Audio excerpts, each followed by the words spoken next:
I've thought of you since because I have been trying my best to eat a lot when I'm riding. And honestly, it has worked. And I know that because when I come home, usually I'm so ravenous, whatever that word is, and I'm eating Nutella spread, Biscoff spread, just chocolate, chips, anything that's in the fridge, ice creams, I just smash it. And now I come home, it's like, oh, I'm not hungry, but I better have something. So I'll have 2 eggs on toast or something just to have something because I'm not hungry, because I'm just shoving in bars and gels, and even now I've got that Soul Nutrition stuff in my bottle that I'm using, and if I run out of it on the ride, I'll buy Gatorade instead. And I'm talking, I've ridden for 25 years. I've only ever had water, nothing else. So it does make you go better. It really does. Welcome back. Today I am joined by Lee Hollywood Turner. We were chatting 2 weeks ago today in Adelaide at Tour Down Under in the Hilton Hotel about nutrition, and he asked me 1,000,001 questions, and I heard on the grapevine that he made some changes. So I wanted to invite him to tell him about his experience of what he typically would be doing with nutrition and what has changed in the last 2 weeks. So welcome, Lee. Gemma, great to be here. Thanks for having me on. Oh, you're welcome. So we were just saying before we pressed record that you're one of those typical cyclists who has just been surviving on water forever in your rides. Is that correct? Eating's cheating. Nothing tastes as good as skinny feels. Go to bed hungry, wake up skinny. All these things I've lived by for so long. On noon, counting calories, weighing my food, doing all that. And obviously we had that conversation, and then that drummed in what others have been saying, like Mark O'Brien, who won the Melbourne Tournament last year, has said it. I read something from, I think it was Simon Yates, who's gone to Visma now, about eating during races and training more. And I've drummed in, I've tried it for 2 weeks, and it's been incredible, the difference. Yeah, I mean, for me, being there at Adelaide this week, it was really interesting to reflect on, because my first time at Tour Down Under was in 2019. I was working with Dimension Data, and at that time in the pro scene, we were aiming for about 80 grams an hour, and it was a big push and encouragement to try to get people to eat that much. I mean, my whole experience in my career, I've spent my time being like, why are people so hesitant to take essentially the world's best performance enhancer when it comes to cycling, performance, recovery, and body composition? Like, why are people so anti it? And how do we get people to change their experiences and their practices? And it's been really showing to see that people are starting to change, but I'm like, it's crazy that it's taken 5 years for it to start to shift. I know. If I could see what I'm doing now, 6 months ago, I would go no chance, because I would go to the Hell Ride and then continue on to Flinders, and I wouldn't have breakfast before I left, and I wouldn't eat to Flinders, which is 90 Ks, and then I'd just have like a veggie baguette and a caramel slice, and then on the way back would stop at BP Frank's, and I'd have 2 Snickers and a Kit Kat and a Coke, and that would be it. And then I'd come home and go into the ravishness stuff. Now I'm having gels on the way down and bananas and drink with the stuff in it, and I get to Flinders and just, I know I eat, but I've got energy. I feel better. And when I get home, I'm not scoffing spoonfuls of Biscoff and Nutella and ice creams, chocolate, biscuits, cakes, lollies. So, I'm just eating as much as I can on the bike. One of the things you said when we were talking in Adelaide was that you were a bit worried and concerned, because, I mean, I'm very rarely telling people to eat less. It's almost always telling them to eat more, but it's the time of when to have more. And what I see time and time again is that athletes eat more before, during, and after training. The rest of the day just settles down.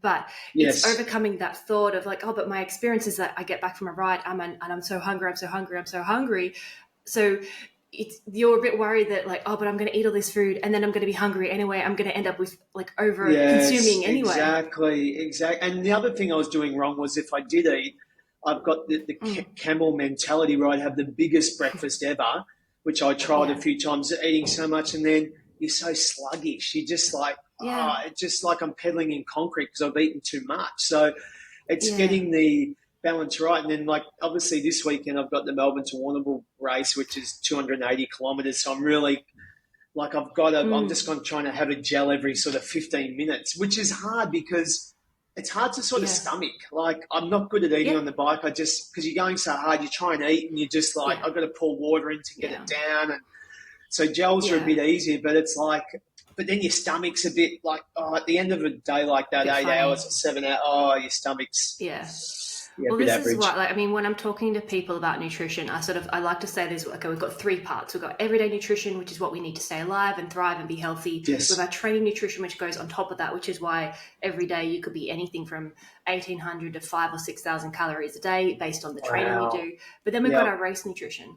And a lot of people, they get to their race, like it's like, oh, we've got a race this weekend. Like, quick, what are we going to do? What are we going to do? Yeah, that's so true. Try something like this and have a gel every hour, every 15 minutes for however many hours. And then halfway through be like, oh, my guts are not agreeing with this. Whereas I like to encourage people to test it in training. We figure out, okay, what does work, what doesn't work, and what can you tolerate? Because everyone, like there's general recommendations, but some people tolerate more, some people tolerate less. But there's no perfect nutrition plan. No. Some of it could be gels, some of it could be drinks. I've got one guy that fuels exclusively on Coke because we've tried every product on the market, and that's the only thing that works for him is that. And other people, they want to use real food, and other people, like I know people that can have one gel before they start having gut issues, and I know another person that has like 30 gels in a race and has got guts and steel. So wow, you certainly got to train yourself, because when I was trying that stuff in my drink, the Soul Nutrition in my drink, the first few rides I'm like, this is yuck. It's like in my stomach, it feels hot. But now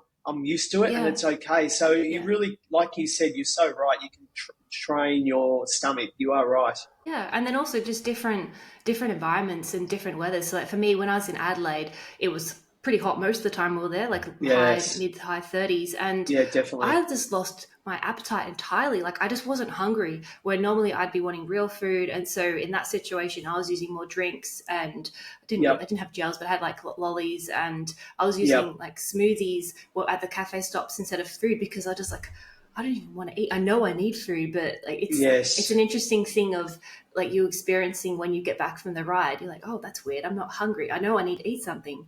And so it's a very different mindset sort of shift from the before of like, I can't control myself. How am I going to stop eating? How am I going to stop eating? I just, this weekend, my whole focus is just going to be like, I'm 82 kilos and I've just got I've sort of worked out in my head, I'm going to have a pocket full of snakes, a pocket full of gels, and then bars and gels in the last one. And then in the feed zones, I'll just have more of the same. I might chuck a Snickers in because I like Snickers and as a reward. But I'm just going to try and just go into that pocket and just eat snakes when I think of it. And obviously I'll have the Gatorade or the Soul Nutrition in my drink bottles, and I'll do that as well. Yeah, no, I think that's a good plan. And what I'd recommend you do is afterwards, like review it, like record it and review it, because I think a lot of times when I've seen someone, it'll be like, okay, we've got 3 peaks in a month's time. I've done this race, Melbourne to Warrny, and then something fell apart. And so then I'm asking, okay, so what did you do? And they're like, I have no idea. Whereas like, I'd always encourage people when it comes to race nutrition is like record what you've done, what you plan to do, what worked, what didn't work, so then you can reflect and then sort of test for what you're going to do differently. Yes, that's so true. Or better for the next race. Yeah, I sabotaged myself last year at 3 peaks. I'd done all this dieting. I was so lean, and I got up there on the Saturday, the day before the event. It was like I've made it now. I'm here, and I just ate potato cakes, hot chips, chocolate, cakes all day, because like I'm doing a big ride tomorrow. I can do what I want. And I woke up, my guts were sore. I had to stop at every rest stop to go to the bathroom. It was a disaster. So I learnt my lesson then. Like it's not over until it's over. So after the Melbourne Warrny, I'm going straight to Hungry Jack's and getting a Rebel burger because I'm vegetarian. So I love that Rebel. And this is a thing. I think sometimes people like label food as good or bad. It's like, okay, I wouldn't be saying eat that every day, but on a day when you've expended probably like 5,000-6,000 calories on a ride like that, then you need more energy. And it's like, okay, what foods are you going to enjoy? You're not going to enjoy sitting down to a salad. It's like don't be ridiculous. It's also like eating foods. You need more energy, and using foods on a day that you know, okay, this is more energy dense. I'm going to really enjoy this. I'm looking forward to it. I eat this once or twice a year, whenever. And then when it comes to that carb loading sort of scenario, so I think for me, when the key time points for nutrition is like for an event is like carb loading the day before, at least the day before. So if you do a carb load well, you can do it in one day. The 24 hours before your event. Then so really, Thursday night's the important dinner. Is that right? If I'm racing Saturday morning, Thursday night's the main meal? Yeah, yes and no. So like sort of all of Friday matters, but then it's the types of foods that you're eating. And I think when a lot of times when people think about carb loading, sushi, they're like sushi Friday night, like sushi, like rice you could bubbles eat, on the morning. it's low volume, so you can eat a lot of it, but you're not like super full afterwards, and you then can get up in the morning and not be as bloated. We want to stay low fiber. Like, it's interesting. One of my riders that Tour Down Under will practicing their race nutrition ahead of, they did the nationals. We did a carb load ahead of nationals. They performed really well there, and they were like, I need to add more food into this because I've just eaten 600 grams of carbs and I'm really hungry. And I'm like, I don't understand how I'm so hungry. Like, we need to add more substance in. But it's because we were using low volume. We only had about 10 grams of fiber in the entire day. And so we learned that, like, actually, we want to add a bit more fiber in, because she'd get to the end of the day and be like, oh, I'm hungry. But because she was performing so well, especially compared to like previous races, like, oh, this is amazing. I really want to continue this. We'll just like make a little bit of a tweak so that I'm not feeling so hungry at the end of the night and be tempted to then go and eat more and then feel really full. It's so true. And I feel like if I can eat a lot and do it properly on the weekend, it feels like I'll have an advantage over people who don't, who are still on my old way of thinking. Like, I really do think that. I do, because it's just like you'll start seeing it around the 3 hour mark. It's around the 3-4 hour mark, like 2-3 hours. You see them starting to drop off like flies. And I mean, my clients will talk about it when they're on training camps, they're in races, they're in events, and they're people that on paper should be faster than them, should be stronger than them. But, and even myself, I know, like, I haven't been specifically training for a while, but I can go and outride other people because I'm out fueling them, and I know that they're just going to start to fall down and crack and not be able to back it up. It's amazing how much cycling's changed, because you look at, for argument's sake, tires. Like, back when I was riding, they were 19 mil thick, and you used to have 120, 150 PSI. Now they're like 28 and 30 mils thick and 55 to, I don't know, 75 in PSI. And food back in the day, you didn't eat, you ate bugger all. And then now, now you're eating as much. It's like everything's swung completely around. Yeah, there's still lots of things to change in the industry and the culture. That's, I mean, my mission is to change the culture from eating is cheating to fueling for performance. Yeah, of course. Because that's what I see, is that when people learn, like, food isn't the enemy. Food is great, but it's being smart with your food choices, and then learning, like, times when we need more, there's times that we need less, and there's times when the lollies and the burgers, like, there's times where they can be really valuable and really helpful, and there's times like, okay, they might be taking you away from your goals and they may not be as helpful. So it's all about, like, timing and context and everything. It's true. It's just, I've got to break the cycle, because when I was young, I used to look up to the skinny GC riders like Rasmussen or Contador or Schleck. I just love that malnutrition stick look. It's probably unhealthy. Well, it is unhealthy, but it's and then we had on our podcast, the one that you're on, the domestics, we had the and he put on 20 kilos and he went so much better, and that sort of got the ball rolling. I sort of believed him. It was true. It's like, wow, this guy's put on 20 kilos. He's going the best he's ever gone. Maybe I'm doing it wrong, because I know when I got really lean over 12 months ago, when I got to 75, and my family's like, oh, you look sick. What's wrong with you? And I'm like, oh, this is so good. I'm so skinny.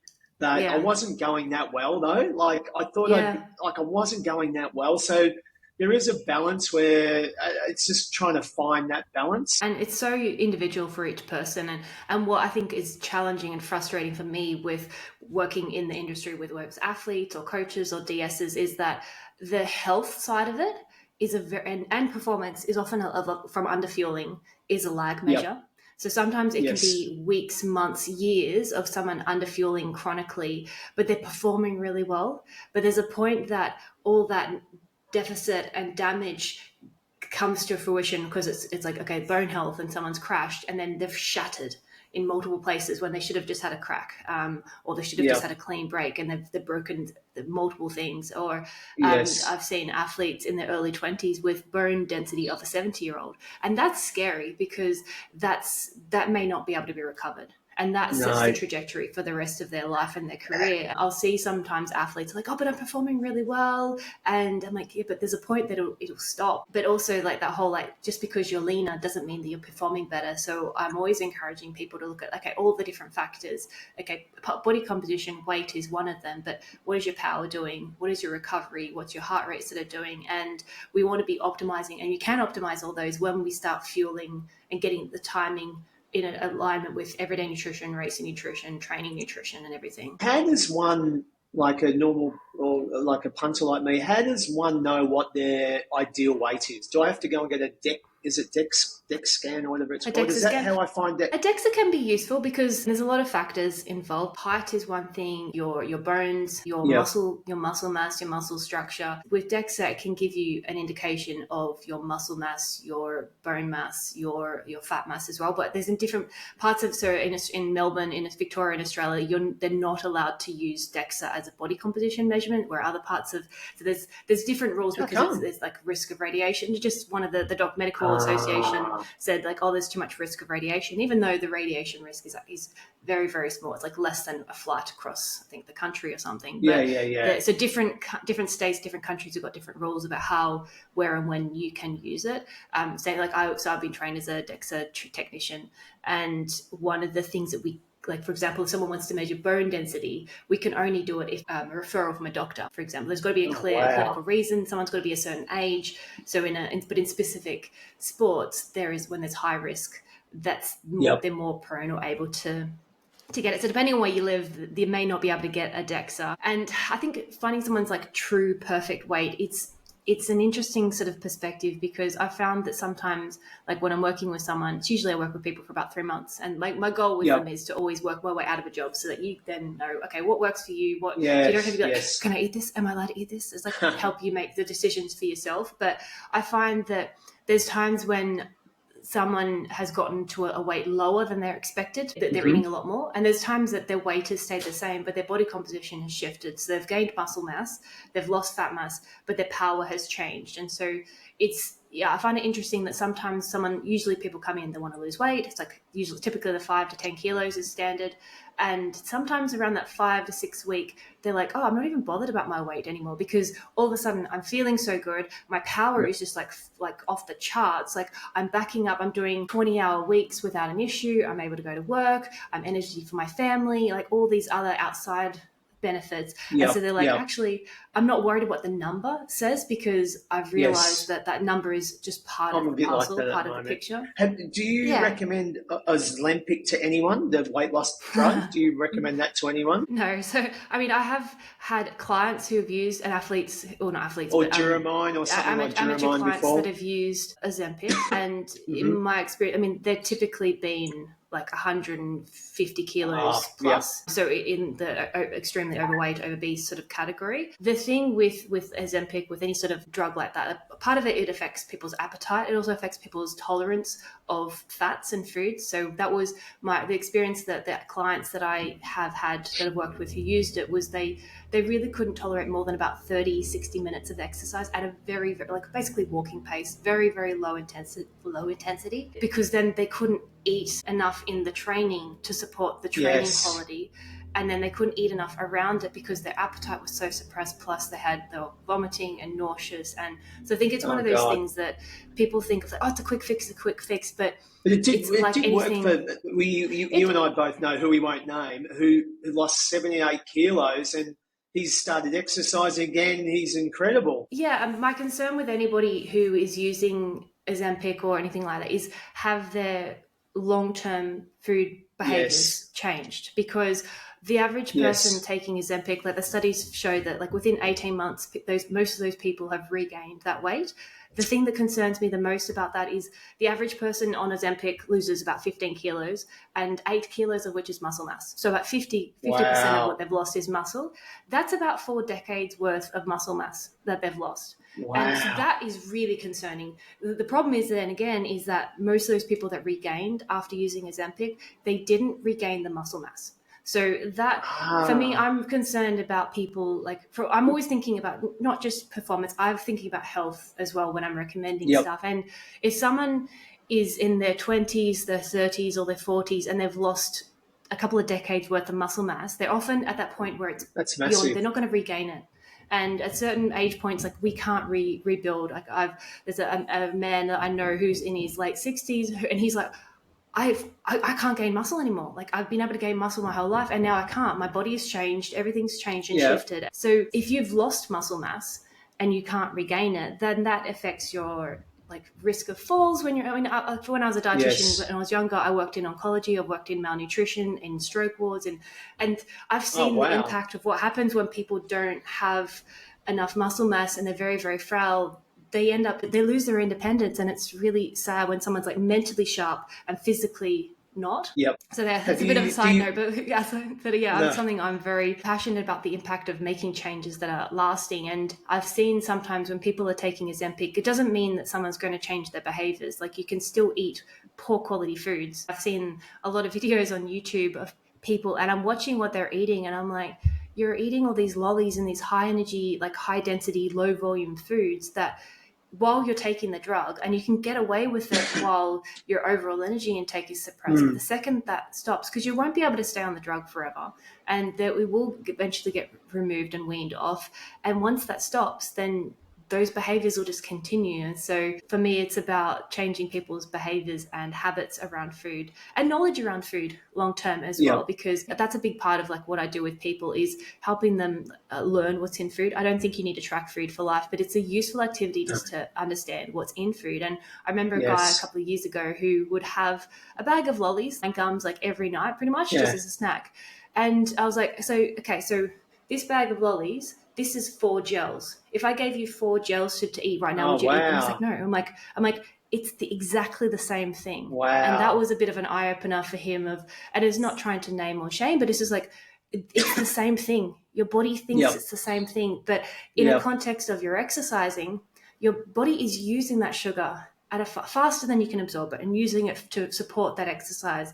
At rest, like now, we have all that sugar, we have a sugar high, we have a sugar crash, and then we like repeat because we then want more, and it has a very different impact. And so that's where it's the timing, it plays a big part, because now you've shifted some of the foods you're eating. You're probably eating maybe the numbers, if someone's looking at the numbers, it's probably the same. The thing is that the timing is different. And as a result, the way your body uses that changes, which then affects your body composition, your performance, your recovery, and all of those things moving onwards.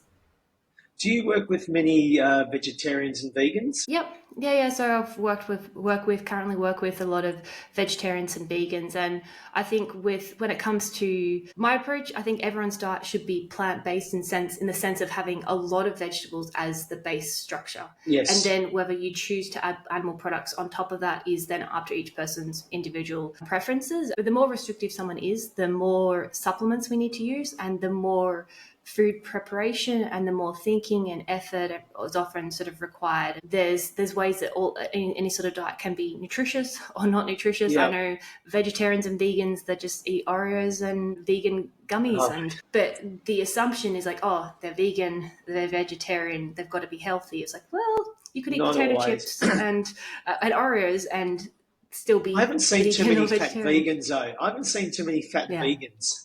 They're always quite lean. It's not as common, but I think that's also because if you are eating a lot of plants and vegetables and fruits and stuff, it comes down to the boring basics. I recommend people be at least 500 grams, if not a kilo of fruit and veg a day. And a lot of times people are like, that's impossible. But I'm like, actually, but if you have a big appetite, you try eating that much vegetables in a meal and it looks massive. But then when you start looking at what that equates to in the numbers, like it's very, very low energy. And so if someone is struggling with, they've got a large appetite, they're trying to lose weight, often their meal volume there's not enough food. There's not enough substance, not enough weight. We add more veggies in, you're eating more, but you're eating spinach. I have a bag of spinach. It's like, I remember when I was doing the noon, I'd have a big bag of spinach, and it's like it would fill you up, and it only had, I don't know, 30 calories in it. Then you'd have some sliced tofu on it or tuna on it or something like that. And I'm so full and I've had bugger all calories. It was amazing how a big bag of spinach or kale just fills you up. Oh, absolutely. And this is where it's like little changes that people are like, oh, it can't be that simple. I'm like, it is, but it's so simple that you're not doing it. And so it's like, okay, well, you have, rather than just having eggs on toast. I had a guy years ago who was using, I think it was an egg protein powder because it was like, but this is the lowest calorie, highest protein, hungry all the time. I'm like, okay, so that weighs 30 grams plus a glass of water. And equivalent is like 2 or 3 eggs. He's like, oh, but that's got more calories in it. I'm like, okay, well, let's take those eggs, let's put them into an omelette, add some spinach, add some mushrooms, add some zucchini or tomatoes, and all of a sudden the egg volume has gone up to about 500 grams in weight. And how much fuller do you feel from that and satisfied mentally versus just drinking a little glass of powdered egg and then watching everyone else eat and feeling like, oh, I can't go out with them, I can't do this, I can't do that, and feeling restrictive. Great. You got Warrny on this weekend, and then you'll be doing 3 peaks. 3 peaks after that. Yes, 3 peaks is a Labor Day weekend. So it's a month after that. But 3 peaks is quite easy because it's not easy, but it's not a race, and there's plenty of food stops where you can pull in, have something to eat, have a chat, and move on. Whereas Warrny, it's like grab something from the side of the road with guys crashing in front of you, and then going again because teams will be feeding from the car. So I'm going to try rice bubbles for breakfast in the morning with a banana on them and 1 slice of toast. And then I'll obviously have all the stuff in my pockets, white bread that is too. And then the night before, I'm either going to have some sushi or some white rice and steamed fish or something like that, something instead of fish and chips. Like I had fish and chips last Friday night, and I had the fish grilled, but I had lots of chips, and the rice was this gluggy brown rice, and it was just, I felt terrible Saturday morning. So it's like, I'm glad I had it this week because I thought that would have been all right, brown rice. Yeah.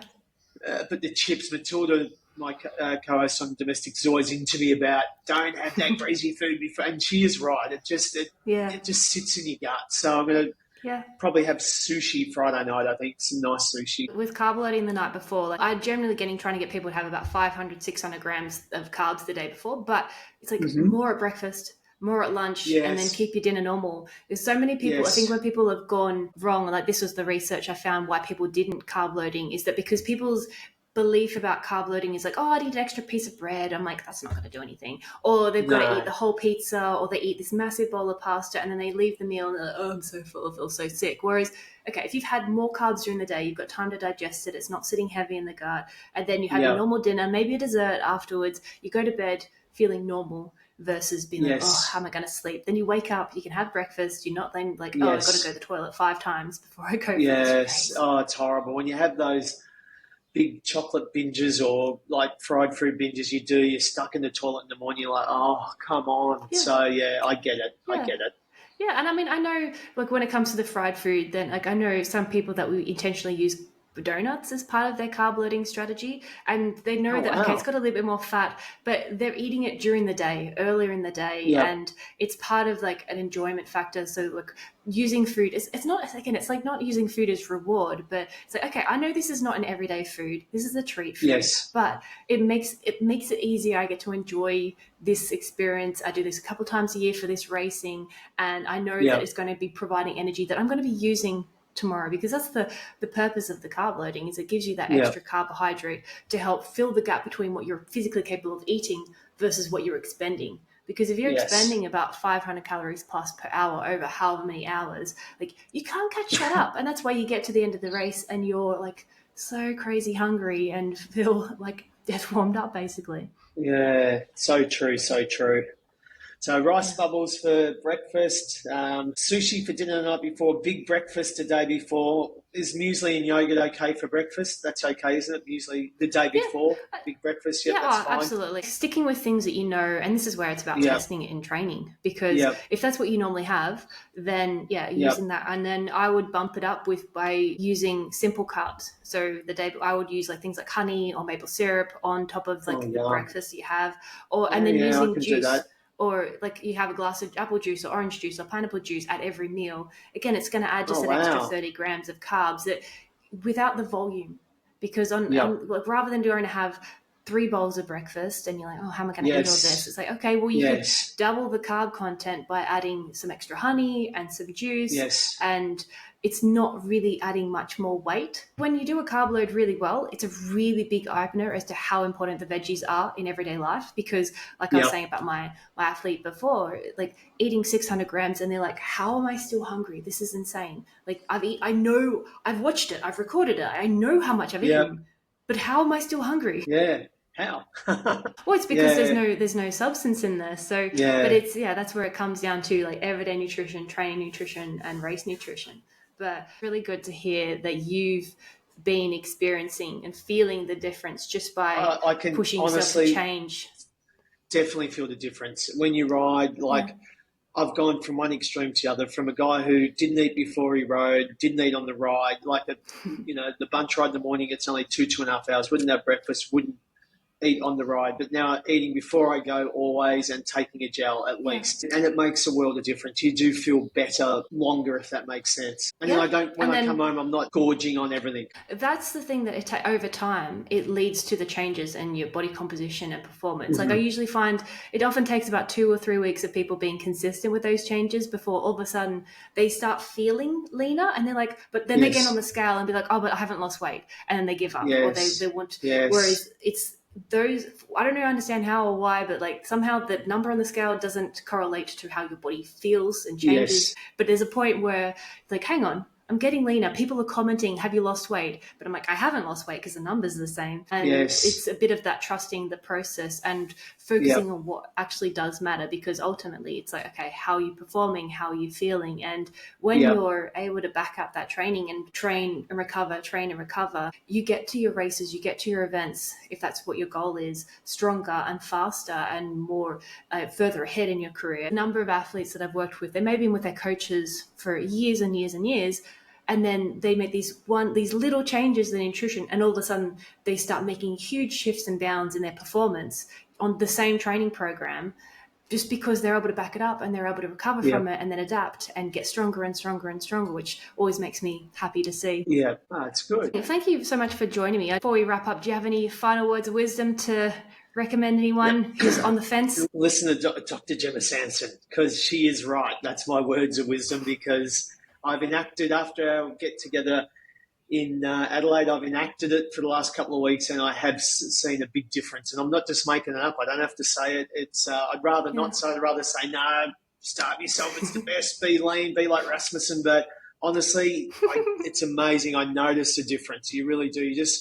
You're this car, and you just got to put petrol in it, fuel it up. Amazing. Well, I'm really glad to hear that you've noticed so much change and benefit, and I look forward to catching up with you next time. No, definitely. Thanks, and great to catch up with you. I'll see you in Adelaide next year. Thanks for joining us again. That's all for today. Like, subscribe, fuel your ride, and I will see you next time.